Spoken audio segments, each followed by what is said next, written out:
Good day everyone. Once again, this is June Carlo, your property consultant. If you are looking for a ready for occupancy or pre-selling na townhouse here at Cavite, please continue to watch this video. So, this is an end unit guys, no? And it has 2 bedrooms, 1 carport, and 1 toilet and bath. So, this will be your community. Ayan. So, may mga nakatira na dyan guys. Ayan. This is a gated subdivision. Ayan.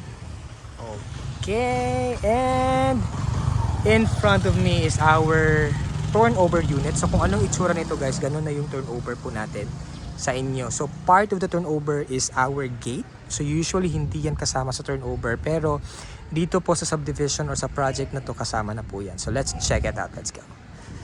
So upon entry guys, ay meron kang this will be your carport, and you have an extra space here for your pocket garden or